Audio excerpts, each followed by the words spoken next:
Okay, good day everyone. Welcome again po sa ating class, which is the ECE or the Creative Arts, Music, Dance, and Movements in Early Childhood Education. So, kamusta na po ba ang lahat? Buhay pa ba?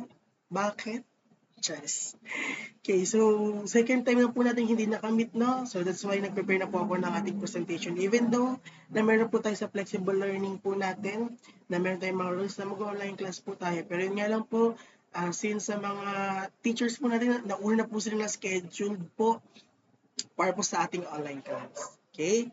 And again, welcome po sa ating ECE 5. So we have the introduction. So, dito po sa ating Creative Arts in Early Childhood Education or the ECE, more on importance o yung mahalagang bahagi ng pagkatuto ng mga bata dito, kabilang na dito yung mga visual arts, music, movements, drama or the dance, ay tumutulong ito sa mga bata na ipahayag yung kanilang mga damdamin, expression, idea, mga experiences through mahilikhaing paraan. So, in a creative way. So, yun po yun, no? Any daw po na related daw po dun sa apat na nabanggit po natin kanina, any of those po ay ini-express daw po ng bata.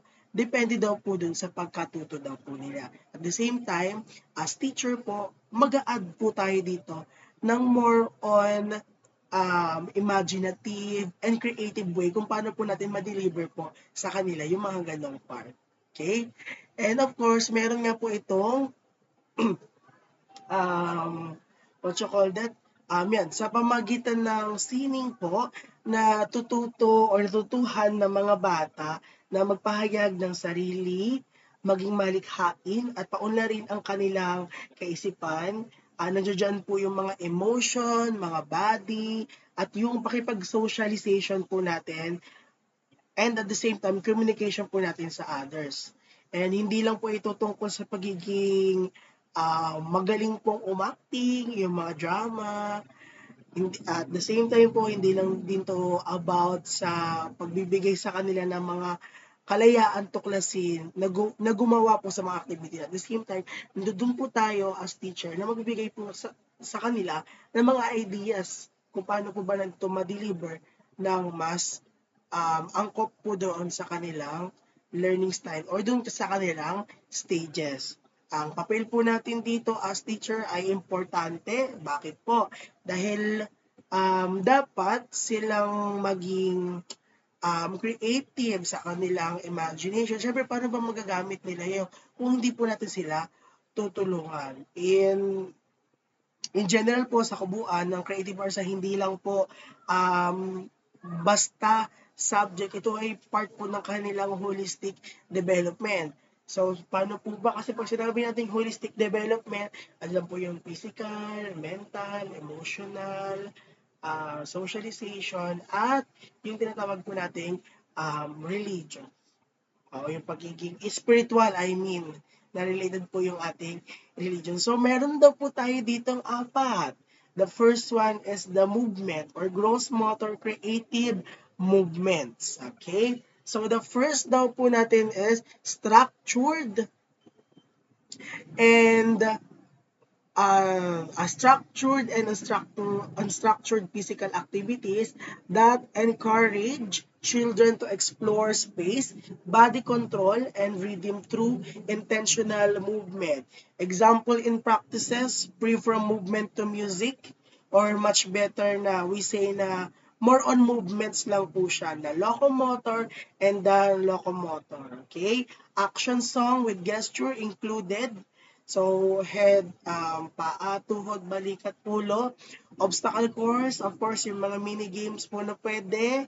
Ang mga activities po natin, nahaluan po natin ng mga icebreaker na kailangan po na movements po ng mga bata. Pero dito, sa movement na to, pag basic lang po yung ginagawa po natin, kunwari, paa, tuhod, balikat, ulo, without accompanied po ng any music or the speaker, considered po yun as, ano po, movement po. Basta highlighted po yung movement.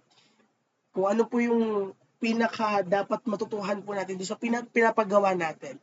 Yun po yung under na to. Since ang highlight dito is paa, tuhod, balikat, ulo. So this considered po as movements.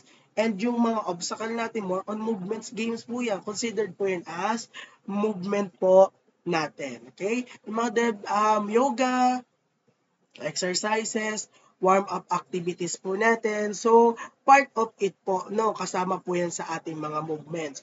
And developmental focus po natin, of course, yung mga motor skills po natin, body awareness, and self-regulation, spatial awareness. So, ano pa po yung mga other example po yan? So, for example, nag-stretching. So, binanggit natin kanina, nag-warm up, exercise, cool down, of nag-bending, stretching. So, movement po yun. Okay? Sa locomotor and non-locomotor po natin, binigyan natin ng direction, maglakad ka, mag-skip, irritate mo yung bewang mo. So, yun po yung example ng ating movements. Ano pa po yung mga pwede po natin? Paggapangin yung bata, nag-storytelling ka, pero dapat i-action nila yon. Since ang highlighted is action, of course, it's the movement. Ano pa? Maglakad ng mabagal, tumayo gamit ang isang paa, ano pa ba? Swing natin yung mga braso natin, kaliwat kanan. Basta as long nagigig tayo ng mga instruction, so considered po yun. Ano pa ba? Yan, pag may mga activity tayo na follow the leader, okay, yung mirror na activity, kung ano yung gagawin. So, that's movement or under po siya ng movement. Okay? And how about the dance? Of course. So, nabanggit natin to nung menu of dances po natin na ang highlight lang din po natin is another from dances. Okay? So, creative and structured use of the body to express emotion, ideas, stories, or cultural tradition through rhythmic movement. Sabihin, may mga action, mga dances na talaga siya, accompanied po siya ng music. Okay? So, interpretative dance, so a story or emotion, cultural dance, which is binanggit natin ng ating part 3, traditional dances from various culture, teacher-led movement, choreography to set of music. Okay, so that's considered po as mga dances. Ano ba yung mga developmental focus po nito? Andiyan po yung expressional, emotional expression, creative rhythm, creativity, yung rhythm, cultural identity, yung mga physical coordination, yung mga lower and upper extremities, kung kaya ng pagsabayin ng mga bata. So ano-ano po ba yung dito? Example po natin na pwede po natin ay, for example, kakanta yung mga bata. Tapos, papalakpak lang sila sa timing, no? So, yun po yung mga pwede. Tapos, ano pa ba? Yung stop dance. Pwede yung mga stop dance po natin. Kasama po yun sa ating mga pwedeng maging activity po sa kanila. And at the same time, pwede rin po natin silang activity or kaya mga activity na pwede natin magbibigay lang tayo ng music. Pero ang anong tawag dyan?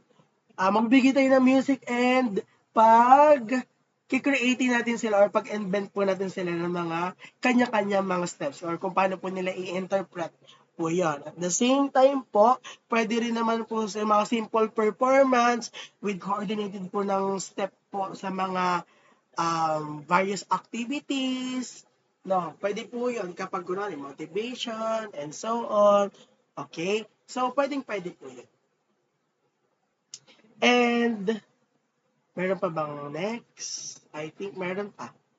Yan. So, music exploration. I mean, music, exploration and expression through sounds. Engaging with the sounds, rhythm, melody, and musical instrument.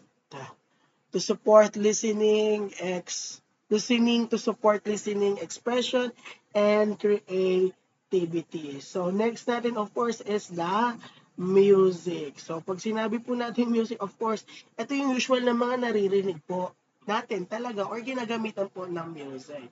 So example and practices, singing familiar songs and nursery rhyme. Okay, mga bahay, kubo, and anything po na pwede po natin na mga nursery rhymes. Ano po ba? Nursery rhymes, bahay, kubo. Ano pa ba yung mga yung maliliit na gagamba. Ayan, mga ganun po, no? Kapag meron tayong mga activity na ganun, usually po talaga nawawala yun para mas mabilis natin makot talaga yung attention ng bata, no? Pang warm up drills. Na napakanta talaga. Especially, kunwari, yung mga good morning. Yung good morning na kanta. Good morning sa iyo, good morning sa kanya, good morning sa ganito, sa ganyan. So, part of music po yun na pinapractice po yung kanilang singing. And at the same time, kunwari may activity tayo, ano ba, nag-hum tayo na kanta, para kunwari, guess the song. Ayun lang, pwede po yun na mapa-activity natin. Tapos, pinapractice natin sila magtugtog ng musical instrument o kaya any recycled materials as long nakapag-produce ng music or noise, pwede po nilang gamitin yun. Lata, tansan, lamesa, karton, pwede po yun, no? Pwede po nilang gamitin po yun. Then, kunwari, kumakanta ng mga alphabetical song, A, B, C, D, E, F, G, yan. Pwede po yan na. So, part of the music. And at the same time, pwede rin naman po natin silang, ano pa ba yung mga kanta na possible? Yan, yung mga gano'n. Kung happy birthday, pwede ha. No, ayun din po ay kasama. And yung mga um, developmental focus nito, andyan yung, of course, yung auditory skill, yung kailangan yung listening skills ng bata ay, ano po, mas mag-level up. No? Dahil dun po sa mga activities na binibigay din po natin, language, memory, emotional, and group participation. Okay?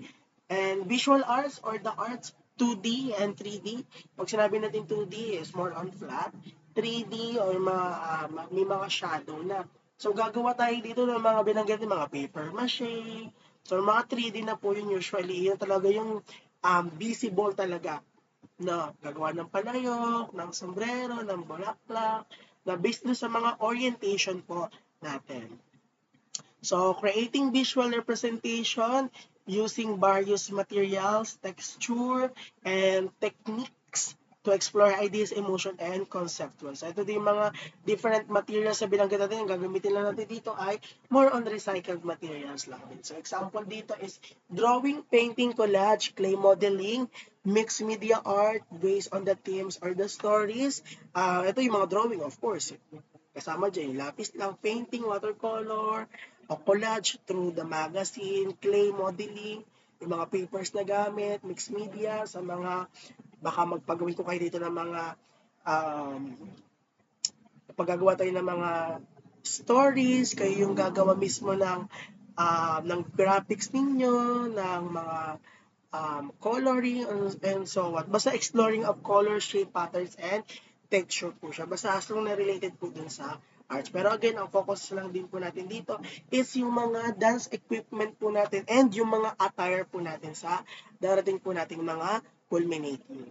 And ano po ba yung mga pwedeng example natin dito?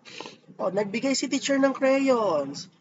No, more on highlight din po dun is mag-drawing yung mga bata ko. Ano yung nararamdaman niya, i-drawing niya lang doon, nagbigay si teacher. So, that's considered of art na kasi more on expression. Ano pa ba? Yung clay, nagbigay si teacher ng clay, gumawa ka ng animals na example na ganito or any animals na pwede or kaya pang gawin ng bata from clay. So, that's art din po, no? Kaya print a picture po ng iyong family or gumawa ka ng family tree. So, that's art na din. Ano pa ba? Poster making, no, pinagawa, no, kapag buwan ng wika or TLE, may mga poster making, pwede po yun, no? And ano pa ba? Yung recycled materials, yung binabanggit po natin. So, part of it, no, yung recycled na paggamit ng mga dyaryo, mga exam papers, mga recycled bottles. So, yun naman po yung mga binanggit po natin last time. And, ano ba yung mga pwede? Basta more on, dun lang iikot yung mga activities. I mean, yung activities ng art natin, yung paggagawa po ng mga art material or the dance equipment na possible po natin magamit sa culminating po natin sa PATP 3 at ECE 5 na ang directory nga po ay folk dance o gagawa po tayo ng culminating. Dahil nga po, ngayon po sa matatag curriculum, binalik na po nila ulit o hinighlight na po nila ulit o binuhay na nila ulit yung Filipino folk dances. Kaya lang po, yun po dapat yung maging focus po natin ngayon, creative arts. Okay? Yan, kung may question po kayo, chat lang po kayo sa ating GC. Yun lang po, simple discussion lang. Thank you. Okay, may flying kiss.